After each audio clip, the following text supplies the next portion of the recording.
ഒരുപാട് നാളായി മലയാളികൾ കാത്തിരിക്കുകയാണ് ബിഗ് ഗെയിംസിനെ ഒരുമിച്ച് ബിഗ് സ്ക്രീനിൽ കാണാൻ. അതാണ് പാട്രിയറ്റിലൂടെ സാക്ഷാത്കരിക്കാൻ പോകുന്നത്. മമ്മൂട്ടി, മോഹൻലാൽ എന്നിവരെ മുഖ്യ കഥാപാത്രങ്ങളാക്കി മഹേഷ് നാരായണൻ ഒരുക്കുന്ന മൾട്ടി സ്റ്റാർ ചിത്രമായ പാട്രിയറ്റിന്റെ ചിത്രീകരണം പൂർത്തിയായി കഴിഞ്ഞു. സോഷ്യൽ മീഡിയയിൽ പോസ്റ്റർ പങ്കിട്ടുകൊണ്ട് അണിയറ പ്രവർത്തകർ തന്നെയാണ് ഇക്കാര്യം അറിയിച്ചിരിക്കുന്നത്.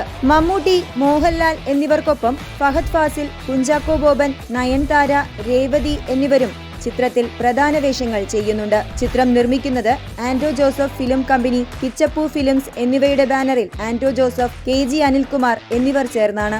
മലയാളത്തിലെ ഏറ്റവും വലിയ ചിത്രമായി ഒരുക്കുന്ന പാട്രിയറ്റ് അന്താരാഷ്ട്ര സ്പൈ ത്രില്ലറുകളെ അനുസ്മരിപ്പിക്കുന്ന രീതിയിലാണ് ഒരുക്കുന്നതെന്ന സൂചനയാണ് നേരത്തെ പുറത്തുവന്ന ചിത്രത്തിന്റെ ടൈറ്റിൽ ടീസറിലെ ദൃശ്യങ്ങളിൽ നിന്ന് ലഭിക്കുന്നത്. 19 വർഷങ്ങൾക്കു ശേഷം മമ്മൂട്ടിയും മോഹൻലാലും വീണ്ടും ഒരു സിനിമയ്ക്കായി ഒരുമിക്കുന്നു എന്നതാണ് പാട്രിയറ്റിന്റെ ഏറ്റവും വലിയ ആകർഷണം.